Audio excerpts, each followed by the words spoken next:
And the same thing would apply for most people anytime you have a very unusually low tax year.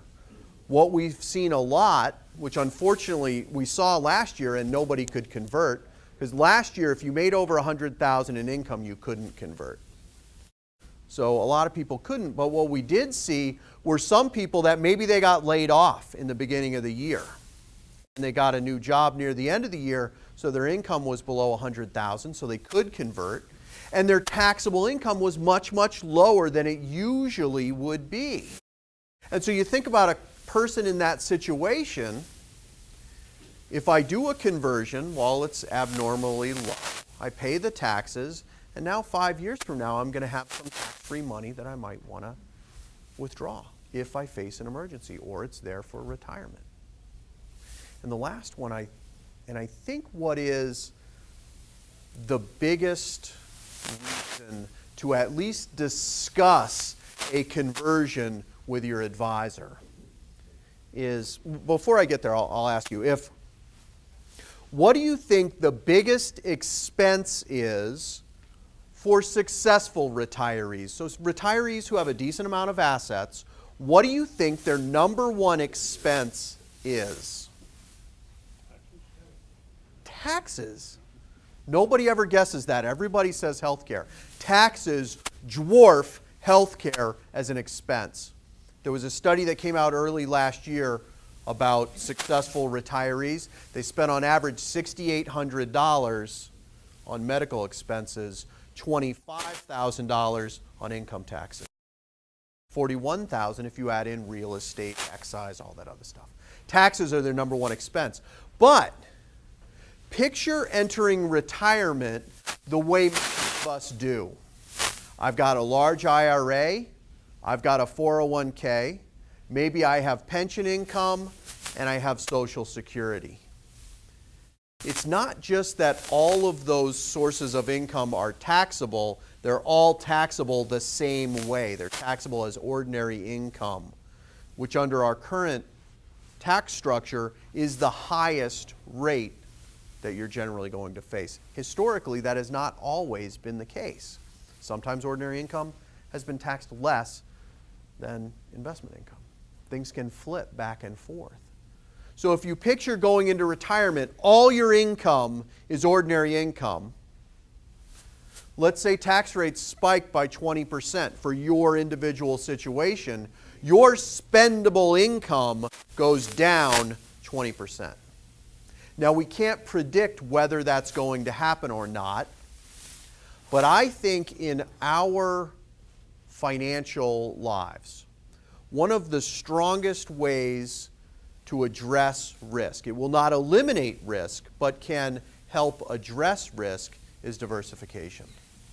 The idea that I don't know which stock is going to do the best, so I buy more than one stock.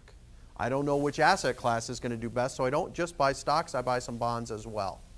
That's asset allocation and diversification. I think tax diversification can also be a useful strategy.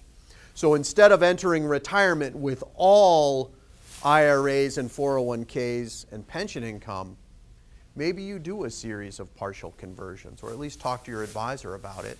And maybe, for those of you who haven't retired yet, you invest some after-tax money in a regular taxable account, so you have access to muni bond income, which is tax-free at the federal level, qualified dividends, other tax treatments. I think it's the biggest risk in retirement that people don't generally address.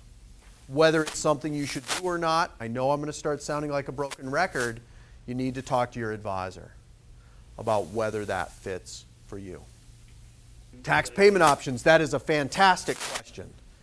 If you convert in 2010, you have a choice. I convert 100,000 and it's all taxable.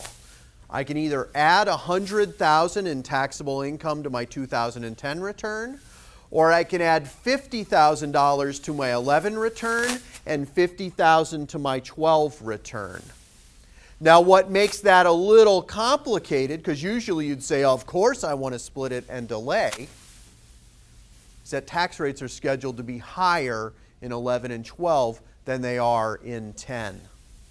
Now, what makes this a little less, I think, uncertain is you don't decide that tax treatment when you convert. You decide when you file your 2010 return. So when you sit down with your tax advisor in, let's say, March of 2011, that's when you would make that decision. And it's also something that I would discuss not just with your tax advisor, but with your financial or investment advisor as well, because it really becomes a time value of money calculation, which you don't really need to know what that is, but sometimes it's better to pay more later than less now because of the opportunity that I have with that money. The other thing I should have said, see, once I forget one thing, I'll remember the other stuff when you bring it up. What happens if you convert and then something unexpected happens? Either tax law changes, you have more income than you expected, you don't have the cash that you thought you would have to pay the taxes. You can undo a conversion up until your tax filing deadline, plus extensions if you file for them.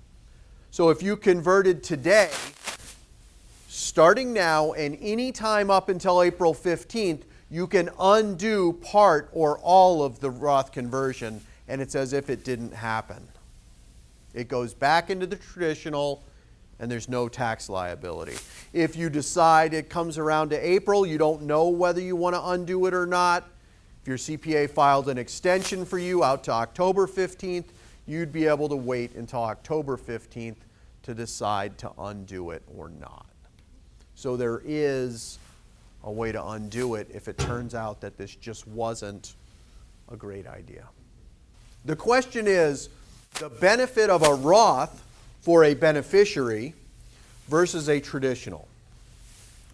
The one thing that you really need to know about inheriting a retirement account, especially an IRA of either type, is that when you leave your IRA to your kids or your grandkids or your uncle, cousin, whoever, anybody other than your spouse, they don't have to take all the money at once.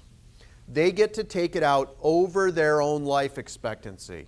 So if somebody inherits an IRA at, let's say, 40 years old, they would look at the IRS life expectancy table. If it's 50, they would take out 1/50th of the account the first year, 1/49th the second year. So whether you decide a Roth conversion is a good idea or not, I would make sure your kids know about that if they're inheriting your account. If you're going to spend it all, it doesn't matter. But if they're going to inherit it, they need to know. Because what most bennies do is they spend all the money in a single year, and it creates a tax nightmare. So how much they have to take out is the same, thank you very much, is the same whether it's a traditional or a Roth.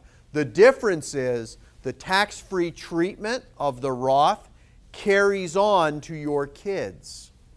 So if they take out money from the Roth, assuming it's over 5 years old, because remember, one of the exceptions or the triggers for a qualified distribution was death. That one's already taken care of. The other one is your Roth is over 5 years old or you had a Roth over 5 years old. Everything coming out is tax-free to the kids. It becomes a question of which way you should go. Where it can become very interesting is if your kids are in a higher tax bracket than you are. Sometimes happens when somebody has a significant amount of wealth but not a high taxable income, but their kids, since they're still working, have a high taxable income. It's a way to lower the income tax liability of the whole family. I mean, you're gone when it happens, but it can be a nice thing.